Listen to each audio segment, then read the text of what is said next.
દેડિયાપાડાના ધારાસભ્ય ચૈતર વસાવાને આખરે મોટી રાહત મળી છે। 2 મહિના અને 3 દિવસથી ચૈતર વસાવા છે તે જેલમાં બંધ હતા અને હવે જ્યારે ગુજરાતની અંદર વિધાનસભાનું ચોમાસું સત્ર છે તે શરૂ થવા જઈ રહ્યું છે તેમને જ કારણે ચૈતર વસાવાને 3 દિવસના પેરોલ જામીન આપવામાં આવ્યા છે અને આ સાથે જ તેઓ જેલની બહાર પણ આવ્યા છે। જેલની બહાર આવતાની જ સાથે વિધાનસભાના સત્રને લઈને તેઓએ શું ખુલાસો કર્યો છે તેમની વિગતે ચર્ચા કરીએ।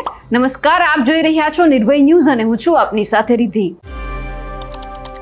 દેડિયાપાડાના ધારાસભ્ય ચૈતર વસાવા જેઓ છેલ્લા લાંબા સમયથી જેલમાં બંધ હતા, એટલે કે 2 મહિના અને 3 દિવસથી તેઓ જેલમાં બંધ હતા, આખરે એમને 3 દિવસના પેરોલ જામીન ઉપર મુક્ત કરવામાં આવ્યા છે અને આ સાથે જ્યારે ગુજરાતની વિધાનસભાનું સત્ર હવે શરૂ થઈ રહ્યું છે ત્યારે છેલ્લા 2 મહિના અને 3 દિવસથી જેલમાં બંધ ધારાસભ્ય ચૈતર વસાવાને આખરે હંગામી જામીન પણ આપવામાં આવ્યા છે।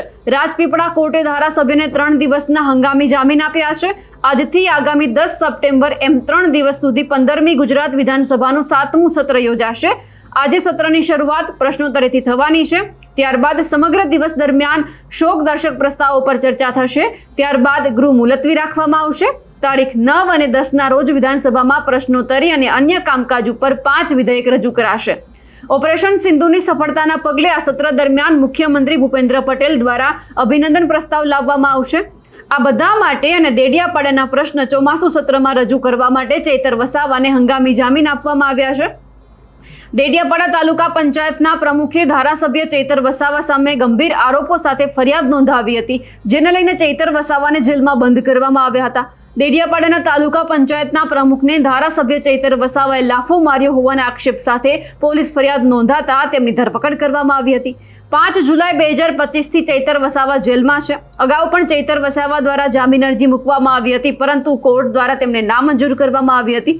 જો કે હવે હંગામી જામીન મળતા ચૈતર વસાવા જેલમાંથી બહાર આવ્યા છે અને આજથી જ્યારે વિધાનસભાનું જે ચોમાસું સત્ર શરૂ થવા જઈ રહ્યું છે એટલે સ્વાભાવિક છે કે દેડિયાપાડાના ઘણા બધા પ્રશ્ન હોય જે વિધાનસભામાં રજૂ કરવાના હોય એટલા માટે તેમણે જામીન મૂક્યા હતા અને કહેવામાં આવ્યું હતું કે જે રીતે દેડિયાપાડાના ઘણા બધા પ્રશ્ન છે જે રજૂ કરવાના હોય એટલે પછી ક્યાંક કોર્ટે પણ આમના ઉપર વિચાર કર્યો હશે એટલે એમને આ 3 દિવસના હંગામી જામીન છે તે આપવામાં આવ્યા છે। પણ હવે એ જોવાનું છે કે આ 3 દિવસના હંગામી જામીન આપવામાં આવ્યા છે એમાં પહેલા દિવસ દરમિયાન તો આ બધું સત્રમાં થવાનું છે, પણ જ્યારે 2 દિવસ છેલ્લા વધશે ત્યારે પ્રશ્નોત્તરી પણ થવાની છે।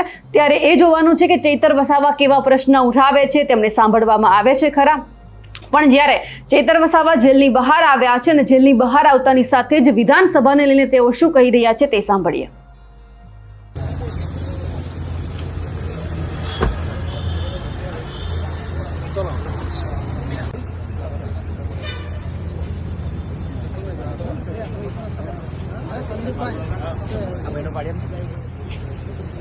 બધા એક ખાતે આવી જાવ ને, એકમાં લઈ બધા એક પટેલ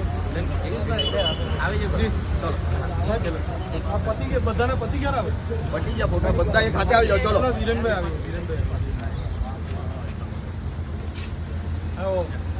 વિરેનભાઈ આવો કેમ છો?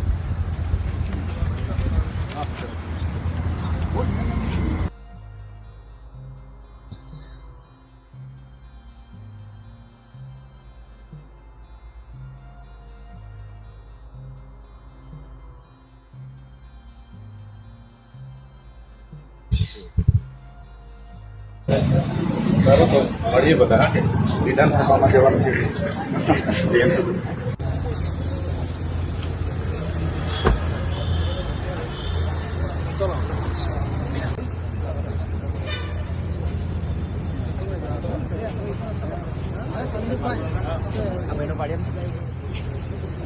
બધા એક ખાતે આવી જાવ ને, એકમાં લઈ બધા એક પટેલ પતિ ગયા બધાના પતિ ગયા પટી ગયા ફોટા બધા એક ખાતે આવી જાવ। ચલો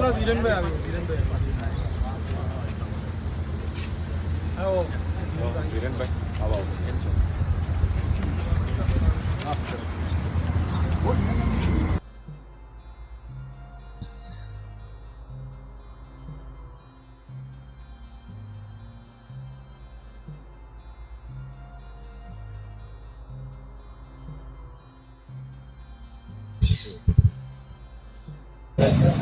સારું તો મળીએ બધા વિધાનસભામાં જવાનું છે જેમ સુધી ચૈતર વસાવા જ્યારે જેલની બહાર આવ્યા છે, વિધાનસભામાં જવાનું છે એવું કહી રહ્યા છે, પણ હવે જોવાનું છે કે કેટલા પ્રશ્ન રજૂ કરે છે, કેટલાનું નિરાકરણ આપે છે. અમારા અહેવાલને લઈને આપનું શું માનવું છે, કમેન્ટ કરીને ચોક્કસથી જણાવજો. સાથે જ અમારી નિર્ભય ન્યૂઝ ચેનલને લાઇક, શેર અને સબસ્ક્રાઇબ કરવાનું ભૂલશો નહીં. નમસ્કાર.